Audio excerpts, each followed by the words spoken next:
Let's get started. Number 8. The unicorn of medieval Europe. For more than 1,000 years, physicians and royal courts across Europe firmly believed that a horn ground into powder could neutralize poison in food or wine. The horn came from a creature almost no European had ever laid eyes on. Pure white, spiraled, about 2 meters long, supposedly so rare that only a virgin could coax one out of hiding. Kings paid more per gram for it than they paid for gold. This wasn't a passing fad either. Queen Elizabeth I of England is said to have owned a horn worth roughly the price of a castle. Popes, cardinals, and the richest merchant families on the continent fought over cups, scepters, and ceremonial objects carved from the stuff, convinced it would detect poison by sweating or changing color the moment it touched something dangerous. Apothecaries sold shavings by the grain to anyone with a coin, prescribing it for fevers, plague, snakebite, more or less anything. The trade ran for centuries, and in all that time, no European naturalist ever got their hands on a verified living specimen. The horns were real ivory, they just weren't from a horse-bodied creature. Norse hunters working the Arctic waters around Greenland and northern Scandinavia had been harvesting the single spiral tusk of the narwhal, Monodon monoceros, for generations, and they kept the animal's real identity to themselves on purpose. Makes sense, honestly. Why hand your customers the information they'd need to cut you out? Carl Linnaeus finally gave the narwhal a formal classification in 1758, pulling decades of Arctic whaling records into the first proper scientific description, and that made the tusk's true source much harder to keep hidden. The tusk itself is an overgrown left canine, spiraling counterclockwise, capable of reaching nearly 3 meters on a male narwhal. Marine biologists still argue about whether it's mainly sensory or mainly for mating displays. Danish craftsman Bendix Grotschilling built the coronation throne of the Danish monarchy between 1662 and 1665, almost entirely out of narwhal tusks, and it still stands in Rosenborg Castle in Copenhagen. Go look at it. It's a piece of furniture built from the exact material that once convinced most of a continent a horse-bodied unicorn was real. Nobody fabricated the unicorn's horn out of nothing. It was genuine ivory from a genuine animal, priced high enough that the middlemen had every reason to invent a cover story instead of revealing a species anyone might eventually go hunt for themselves. The mistake wasn't imagining a horn, it was attaching the wrong body to it. Narwhals are still swimming around up there today, tusks and all, mostly indifferent to a myth that once made their teeth worth more than the ships hunting them down. Somebody built the unicorn on purpose, and they knew exactly what they were selling. That's how a hidden trade route turns a real animal's anatomy into a European legend. A gravel pit did something similar for an Austrian town, except it only took an afternoon. Number 7. The Dragon of Klagenfurt. In 1335, workers digging a gravel pit outside Klagenfurt struck something enormous. A skull, wide and heavy, with a long snout and deep eye sockets, nothing like anything the town had ever hunted or raised. There was already a local legend about a dragon that terrorized the marshy valley before the town existed, guarding the wetlands and killing anyone who tried to settle there. So when this skull came out of the ground, the answer seemed obvious. It didn't just fade into local memory the way these things usually do. The town kept the skull on public display for centuries, treating it as physical proof behind its own founding story. In 1590, over 250 years after the dig, sculptor Ulrich Vogelsang used the skull directly as an anatomical reference while designing a monumental dragon statue for the town's central fountain, the Lindwurmbrunnen. From there, the statue and legend basically fused together, ending up on the city's coat of arms and its official seal. You can still see the skull today, sitting in the entrance hall of Klagenfurt's provincial government building, the Landhaus. When 19th century naturalists finally examined it properly, they identified it correctly for the first time. Not a dragon, but the skull of a woolly rhinoceros, Coelodonta antiquitatis, an Ice Age species that once roamed cold, open grassland across Europe and Asia alongside mammoths. The long snout, the ridged nasal bone that once anchored a pair of horns, the heavy brow, none of it matched anything a 14th century Austrian would recognize, since the woolly rhinoceros had already been extinct in the region for tens of thousands of years by the time it turned up in that pit. Vogelsang's 1590 statue, carved to match this exact skull, remains one of the oldest secular monuments in Austria still standing on its original spot. Look at the lindworm's snarling profile today, the one plastered across Klagenfurt's tourist branding, and you're basically looking at a Renaissance sculptor's best guess at a living woolly rhinoceros, worked out from nothing but bone. Nobody in 1335 had any concept of an ice age, let alone an extinct rhinoceros species that vanished from Central Europe before agriculture had even reached the area. But the skull's proportions were strange enough and large enough to make a monster feel like the obvious explanation. The town didn't invent a dragon from thin air. It built one around the only evidence available, and then carved that evidence into public art that's still standing 5 centuries later. The dragon fountain isn't a metaphor for anything. It's a direct descendant of a real Ice Age skull sitting 2 buildings away from the statue it inspired. Legend and animal never actually separated. They'd just been living in the same town for close to 700 years. One skull explains a dragon. Across the Atlantic, on cliffs no European had napped yet, a completely different set of peoples was already reading fossils with an accuracy formal science wouldn't reach for another 500 years. Number 6. The Unktehila. Lakota and other plains nations tell of an ancient war between the thunder beings of the sky and a race of monstrous water serpents called Unktehila, creatures big enough to gouge valleys into the earth as they fled the fighting. The stories place their remains in the badlands, turned to stone, marking exactly where the last battles happened. Elders pointed to specific eroding cliffs and canyon walls across South Dakota and Nebraska as the actual burial grounds, not a metaphor, an actual place you could walk to. This wasn't one story stuck to one canyon either. Multiple plains nations, including the Lakota and the Pawnee, independently described massive stone remains eroding out of specific badlands formations, and every version tied the bones to ancient monstrous animals, rather than anything alive on the plains. Oral historians could point to the same precise spots, generation after generation, where bones kept surfacing after every hard rain or windstorm stripped away another layer of rock. Long before any U.S. government survey team ever showed up, the tradition already treated these sites as dangerous or sacred ground you approached carefully under specific conditions. And here's the thing. The badlands of South Dakota and Nebraska really do sit on some of the richest late Cretaceous and Oligocene fossil beds in North America. Mosasaurs, plesiosaurs, other marine reptiles from a shallow inland sea that covered the region roughly 80 million years ago, buried beneath younger Oligocene mammal fossils left once that sea retreated. Classicist Adrienne Mayer, whose research appears in her 2005 book, Fossil Legends of the First Americans, Princeton University Press, documented how Plains nations had been reading these formations accurately for generations.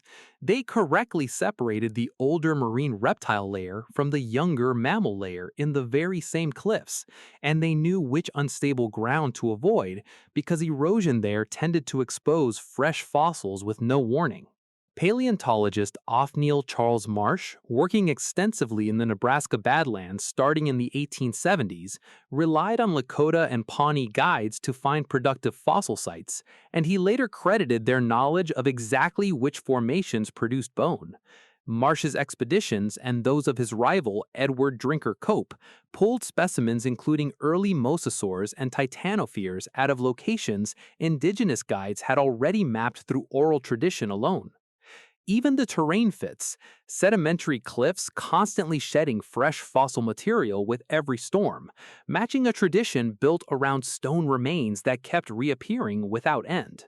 No thunder being ever fought a race of giant serpents across the Great Plains, obviously, but the fossils were real, the locations were exact, and the distinction between the older marine reptile layer and the younger mammal layer, something 19th century paleontologists needed formal geological training just to work out, had already been mapped by people navigating on observation and memory alone.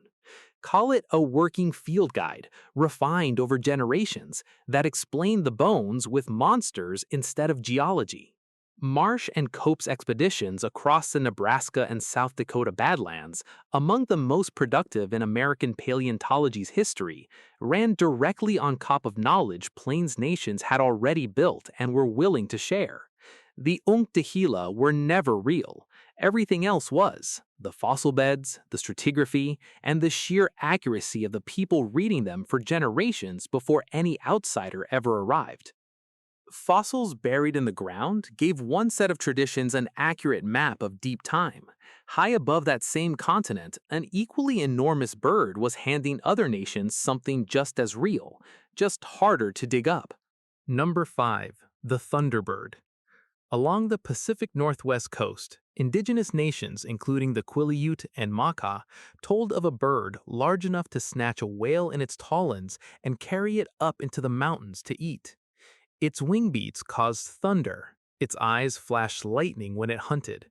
Totem poles and ceremonial masks across the region kept repeating the same details: hooked beak, spread wings, talons built for carrying something enormous. And this wasn't a story confined to one nation or one stretch of coastline. Versions of the same bird show up across dozens of indigenous nations spanning the entire continent, from the Pacific Northwest to the Great Plains to the Great Lakes.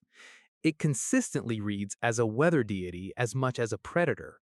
Storms explained as the sound of its wings, lightning as the blink of its eyes. Petroglyphs showing a similar bird shape appear at sites across North America dated to well before European contact. That kind of consistency across nations separated by thousands of kilometers with no shared written language is what convinced early ethnographers this wasn't one story spread by trade routes.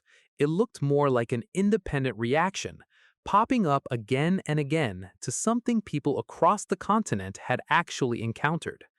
And North America really did have a bird that fit the description, just not one within living memory of most of the nations telling the story.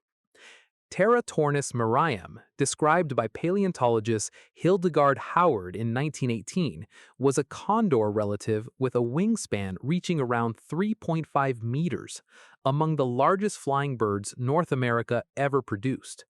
Over 100 individual Teratornis skeletons have turned up at the La Brea tar pits in Los Angeles alone, trapped over thousands of years while scavenging carcasses caught in the asphalt seeps. The species went extinct roughly 10,000 years ago, alongside most of the continent's other Ice Age megafauna. Its closest living relative, the California condor, Gymnogyps californianus, still carries a wingspan close to 3 meters, the largest of any land bird in North America today, and it nearly went extinct itself before a captive breeding program pulled the wild population back from just 27 birds in 1987. Picture a bird with a wingspan that size, gliding low over a coastline, hunting salmon runs or scavenging beached whales.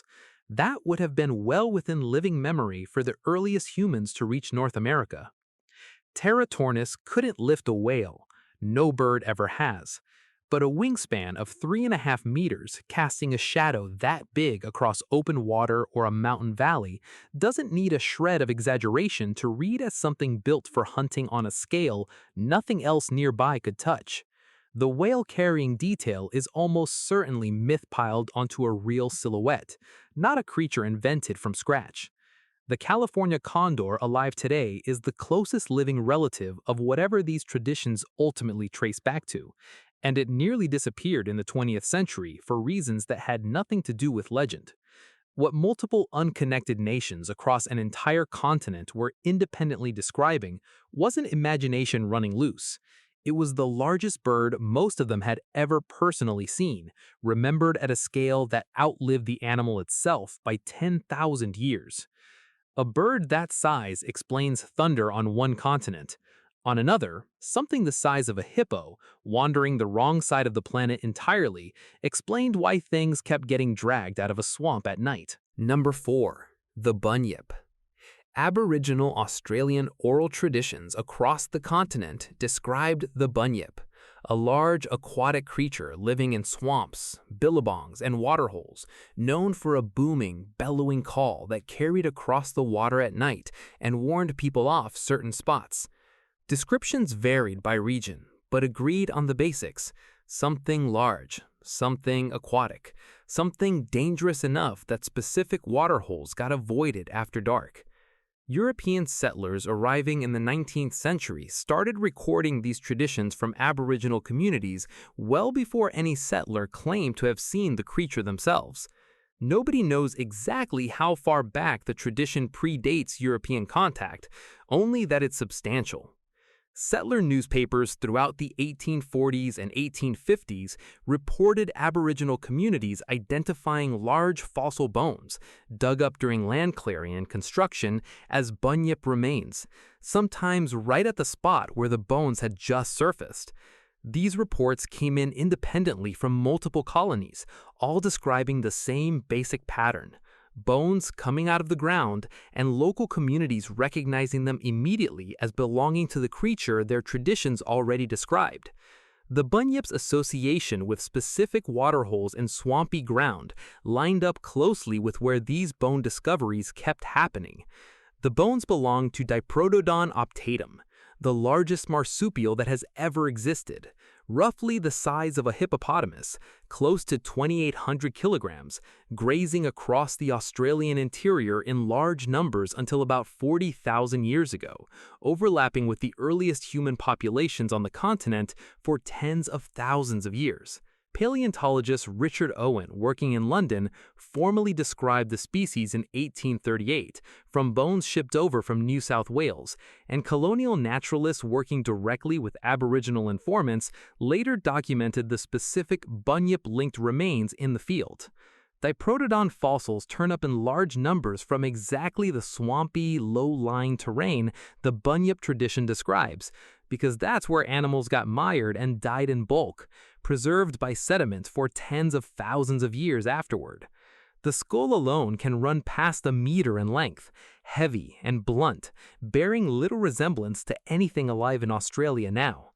The animal went extinct roughly 40,000 years ago, but its bones kept surfacing in the exact wetland terrain its living population once favored for as long as anyone has been digging in that ground. Diprotodon never bellowed at midnight or dragged the livestock into a billabong. That part got tacked on later, courtesy of colonial folklore. But the core description, something enormous and aquatic adjacent, tied to specific wetland locations across the continent, matches a real animal that lived and died in exactly that terrain until relatively recently. Aboriginal communities identifying fresh bone discoveries as Bunyip remains weren't confused about anything. They were applying an existing, accurate category to new physical evidence that fit it. Diprotodon is known today largely through the same swampy excavation sites Aboriginal tradition had already flagged as Bunyip territory, long before any paleontologists showed up to dig there. Nobody retrofitted the tradition onto the fossils after the fact. In several documented cases, it identified the fossils correctly before European science managed to. A marsupial the size of a hippo explained one legend with bones alone. Off a completely different coastline, a fish dying at the surface convinced sailors an entire ocean was trying to warn them of something. Number 3. The Sea Serpent. In Japanese coastal tradition, a long, silver, ribbon-bodied fish called Ryugu no Tsukai, the messenger from the palace of the sea god, was set to rise from the deep and wash ashore for one reason only: to warn that an earthquake or tsunami was coming. Fishermen who found one beached took it seriously enough to change their plans on the spot, and Japan was hardly the only place telling a version of this story. Sea serpent reports with a similar shape circulated across Scandinavian and British fishing communities for centuries, describing a long, undulating, silver-bodied creature glimpsed at the surface right before it dove. Norwegian bishop Erik Pontoppidan compiled dozens of fishermen's sea serpent accounts in his 1755 work, Natural History of Norway, treating the reports as credible enough to write down formally instead of dismissing them as superstition. The accounts agreed down to specific detail: long, thin, ribbon-like, silver, with a mane-like structure running along the top of the body. Sightings clustered near coastlines where deep water sat close offshore, exactly where something living far below would occasionally get pushed or driven upward. The animal behind both traditions is the oarfish, Regalicus glesne, first formally described by Norwegian naturalist Peter Ascanius in 1772. It's the longest bony fish in the ocean, confirmed to reach at least 8 meters, with an elongated silver ribbon-shaped body and a bright red dorsal fin running its entire length, close enough to a mane once the fish starts undulating through the water. Oarfish live at depths between 200 and 1,000 meters and are rarely seen alive at the surface. Most encounters happen when an injured or dying individual rises and gets spotted before sinking or washing ashore, which is part of why almost every historical sighting describes the animal near death instead of swimming normally. Live footage of an oarfish in its natural deep water habitat wasn't captured until 2001 off the Bahamas by a research team associated with NOAA. Japanese marine researchers have noted an uptick in oarfish strandings in the weeks before several major seismic events off Japan's coast, though a 2019 statistical study out of Tokai University's disaster science program found no reliable predictive correlation once the full stranding record got analyzed. The tradition's warning function might be closer to coincidence reinforced by memorable timing than genuine seismic sensitivity. The animal itself was never in doubt, though. The oarfish's body matches the sea serpent description almost exactly. Silver, ribbon-shaped, maned, enormous, no exaggerated detail required anywhere. What actually needed correcting wasn't the animal's shape, it was the reason it kept showing up. Not a deity's warning, but a deep-sea fish surfacing because something, usually unconnected to any earthquake, had gone wrong for it individually, far below. An oarfish can wash ashore at 8 meters long, silver, and dying in nearly any coastal region on Earth, and it'll still make headlines about a sea monster today. The Ryugu no Tsukai tradition gave a strange-looking animal a purpose people could act on. The animal itself never needed that purpose to be real, it just needed to keep surfacing. A oarfish dying at the surface explained a sea monster across 2 hemispheres. On a small island in Indonesia, a different kind of survivor left something behind that's closer to an actual body than any fish ever could offer. Number 2. Ebu Gogo of the Flores Hobbit. On the island of Flores in eastern Indonesia, the Nage people have long told of a small, hairy, human-like creature called Ebu Gogo living in caves and forest margins around the island. Capable of mimicking human speech, standing roughly a meter tall, moving in small groups, occasionally raiding villages for food before slipping back into the forest, that's the tradition. And unlike most creature legends which get pushed back into some distant, hazy era, versions of this one were still being told as recent local history when anthropologists first started collecting them. This wasn't vague folklore floating free of any timeline. Multiple Nage informants, interviewed independently by different researchers, described specific interactions between named ancestors and the Ebu Gogo, framed less like ancient myth and more like recent, semi-historical event.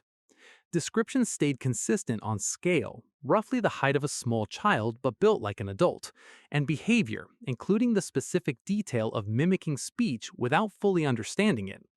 That kind of consistency across informants, plus the framing of the encounters as recent rather than distant, is what set Ebu Gogo apart from most creature traditions collected elsewhere in the region. In 2003, a joint Australian-Indonesian team led by archaeologist Mike Morwood and paleoanthropologist Peter Brown, both at the University of New England, excavated a partial skeleton in Liang Bua Cave on Flores. The individual, catalogued as LB1, stood approximately 1 meter tall, with a brain roughly the size of a chimpanzee's, despite clearly human-like tool use and skeletal proportions. Brown and Morwood published the discovery in Nature in 2004, naming the species Homo floresiensis, a distinct human relative, not a diseased or unusually small member of our own species, a conclusion later backed up by continued excavation and additional individuals recovered from the same cave. The original dating suggested the species might have hung on as recently as 12,000 years ago. A more detailed stratigraphic reanalysis published by Thomas Sutikna and colleagues in Nature in 2016 revised that figure, placing the most recent confirmed remains closer to 50,000 years ago. Even under that more conservative number, Homo floresiensis shared the island of Flores with modern humans for a substantial stretch of time before vanishing from the fossil record. No confirmed physical remains connect the species directly to the still-living oral tradition, and researchers don't treat Ebu Gogo as scientifically confirmed folk memory of the species. Worth being honest about that. Still, Homo floresiensis and modern humans shared the same small island for tens of thousands of years, a species roughly 1 meter tall, small-brained, clearly human-like in behavior.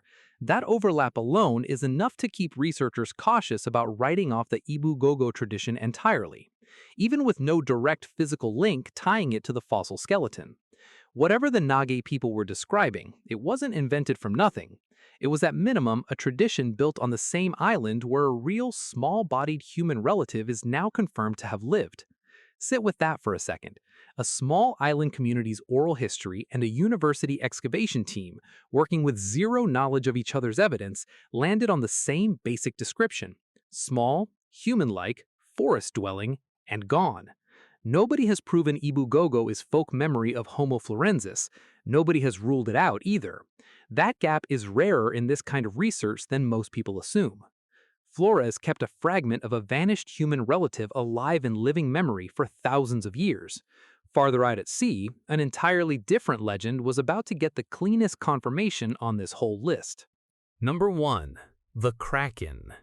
Norwegian and Icelandic sailors described for centuries an island-sized creature rising from the deep without warning, arms broad enough to wrap around a ship and drag it under, leaving nothing behind but churned water. They called it the Kraken. Fishermen refused to sail certain stretches of open water where the sea reportedly bulged upward right before a ship vanished. These weren't isolated sightings from one fishing village. Norwegian Bishop Erik Ponto-Payden devoted a detailed chapter to the Kraken in his 1755 Natural History of Norway, compiling fishermen's accounts of a creature so large its back got mistaken for a newly surfaced island. Sailors across Scandinavia, Iceland, and the North Atlantic reported the same details generation after generation: enormous trailing arms, a body large enough to swamp a full-size ship, a habit of surfacing suddenly far from shore. Ships really did vanish in these waters without explanation from time to time, which gave the tradition a body count that made it feel less like folklore and more like an occupational hazard. The Kraken is a real living animal. The giant squid, Archaeoteuthis ducks, confirmed to reach at least 13 meters in total length, arms included, based on specimens recovered by fishing fleets and stranded on North Atlantic beaches for well over a century. Japanese zoologist Tsunemi Kubodera, working with Japan's National Science Museum, led the team that captured the first video footage of a live giant squid in its natural habitat in 2004, and the first footage of one swimming freely in 2012 off Japan's Ogasawara Islands. Giant squid live at depths between 300 and 1,000 meters and are almost never seen alive at the surface, which is why nearly every historical encounter involved a dead or dying animal. Its eyes are the largest of any animal on Earth, up to 27 centimeters across, built for detecting movement in near total darkness at depth. Sperm whales are its main predator, and whale carcasses regularly surface with sucker-shaped scars. physical proof of fights happening far below anything a sailor could ever witness. A creature that size, surfacing dead or dying in rough Atlantic seas, needed no exaggeration to read as something capable of pulling a ship under. The Kraken never deliberately hunted ships, and no giant squid has ever been documented sinking one. But nobody made the animal up. A creature reaching 13 meters with the largest eyes on the planet and a body built for combat with sperm whales in total darkness is close to the maximum a sailor's imagination would have needed to add to what was, on rare occasions, actually surfacing right beside them. It took until 2004 for a scientific team to capture the first video of a live giant squid, and until 2012 to see one swim freely on camera, which means the animal behind one of the oldest, most exaggerated sea legends in European history spent longer as confirmed folklore than as confirmed fact. The Kraken was always real. It just took the rest of the world a few hundred years and their research vessel off a remote Japanese island to catch up to what Scandinavian fishermen had been describing the entire time. 8 legends, 8 continents and coastlines, 8 cultures with zero contact with each other's evidence, and every single one of them was describing something that had genuinely existed nearby, just misread through the lens of its own time. The gap between myth and animal was never really imagination. It was the absence of a name. Some of those gaps took centuries to close. The last one on this list didn't close until a camera 3 kilometers underwater finally caught up with what fishermen had been describing the whole time. If you want to see more, click the video on screen.